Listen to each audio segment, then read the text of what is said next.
दादन श्रमिकर दक्षिण आफ्रिकार मृत शव फेराई आनिबाकु परिवार आकुल प्रार्थना। दादन खटिबाकु जाई 3 दिन तले मृत्यु होइतिले मध्य शव फेराई आनिबाकु परिवार लोकंक आकुल निवेदन। यह होउची केन्द्रापड़ा जिला अंतर्गत आली थाना अधीन मानपुर ग्रामर दिवाकर जेना निज परिवार प्रतिपोषण निमंते सुदूर दक्षिण आफ्रिकार कंगो को एक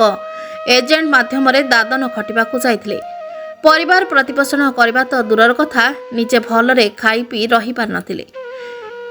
एजेंट एक कंपानी रे लगैथिले जे कि दरमा नदे हैरान हरकत कराई आसुथिले एवं परिवार लोक मानक सहित कथबार्ता मध्य कराई देउनथिले।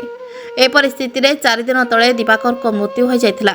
मात्र दुखर विषय परिवार लोकंक सूचना मुताबक केउ कारणरू केउ परिस्थिति रे एवं केउ अवस्था रे मृत्यु होईची तार सठिक तथ्य कंपानी न जणाई सबकु जबत करी छाड़ी देउ नाहंती। परिवार लोके देह खराब कथा शुणी सेठारे पहुंची जहाँ जानिथिले आबाक होइजिबा सहित भांगी पड़िछंती। सेमानकु शव निकटकु जीवा तो दूरर कथा देखाई देउ नाहंती। स्वर्गत दिवाकर को शव ओडिशा को फेराई आनिबा पई कंपानी को निकट रे आकुल प्रार्थना करथिले मध्य शव न छाड़ी टंका नेई पळाई जिबाकु कहिथिले। नेइथिबा एजेंट मध्य केमिति मृत्युवरण कले कहि पार नाहंती। परिवार दुखरे म्रियमाण। एकमात्र पुओ को हराई बापा माँ पुओर शव फेराई आनिबाकु प्रशासन तथा राज्य सरकार निकट में प्रार्थना करिसेंती। तांको मृत्यु रे परिवार अनाथ होइबा सहित ग्राम रे एक शोकाकुल परिवेश सृष्टि होइछि। परिवार लोकमानक सहित ग्रामवासी माने शव को ओडिशा आनिबाकु प्रशासन निकट में निवेदन करिसेंती। आसंतु देखिबा सेमाने कोन कहउचंती।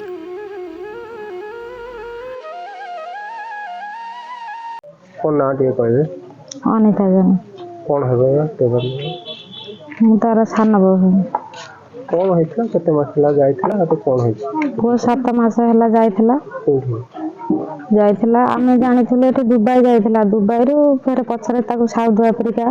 सेठी जीवा पड़थिला तापरे 7 मास हला जाइछला पैसा पत्र भी दो नथला आमे प्रथम रु सार खबर पाइतनु सेठी बहुत असुविधा रे सेमान अछथि बोली आ 3 दिन हला 4-5 दिन खंडे हला फोन करथिला तार देह खराब थिला बोली तापर 3 दिन हला पूरा डेट हो जाइछि आ आमे सरकार पाखर अनुरोध करछु हमरो पुओ दरकार से माने कहउछन्ती जदी डेट बॉडी जाय परबन किछि पैसा पत्र दे दम डेट बॉडी जाय परबन ना सर हमरो पुओ दरकार ता बापा मां कर अवस्था खराब बापा मां कर से गोटी पुओ थिला ता मां बिछना रे उठ नै आमे समस्त टोटल साई भरी भी हमरो 3-4 दिन हला खाए 3 दिन हला खाया पीबे नै आमे सरकार पाखर अनुरोध करछु हमरो पुओ दरकार हमरो पैसा दरकार नै पुओ दरकार।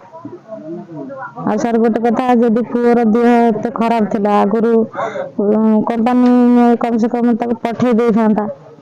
पुओर शेष अवस्था आसिकी से माने भी जे एजेंट जे नैतिले से पर्यंत भी तांका घर को फोन करी कोनांती बाहर पिला फोन करी कहले पुओर देह खराब थिला पुओर डेट हो जाइछि तेना को कोले कुछ जना कौन होबे हम पुत्र आ और कौन होइछला केते मास ला काम होइछ कौन चाहथि सर 7-8 मास हला से बाहर को जाइतला एठी ओडिसा रे काम धंदा किछि नाही बाहर को जाइतला साउदिया सेठी जाई पहुंचला परे काम धंदा कला पर ठिकादार पैसा पत्र की देलानी मार देह खराब बारंबार फोन कराई हां जीवी हां पैसा देने जीवी पैसा पत्र देलेनी देह खराब हला बहुत कहला परे ताकू ड्यूटी पठेले परे जबरदस्त करी मेडिकल नेलेनी तापरे सब मेडिकल नेला परे तार डेट हो गेला कोदिन बोली कि हमकु एपजान सब देखौनांती कि सब पठेया पई चाउनांती कोदिन सब देमु पैसा देमु सब देमुनु बारंबार पिला फोन कला को पिला देखै दोनांती ता सहित जो 4टा पिला जाइतिले एठी मां बाप समस्त कांचन ता घर रा आर्थिक अवस्था बहुत खराब 3 दिन हला से किछि खिया पिया करनांती सेमदी पड़ी रहि जन हम सरकार को अनुरोध करछु मान्यवर को हम सब हम पाकु टे केमति फेरिया पई व्यवस्था करन एति रिक्वेस्ट हमरा सरकार पाखर। राजकनिका आळीरू रमेश चंद्र जेना को रिपोर्ट संपर्क टीवी ओडिशा।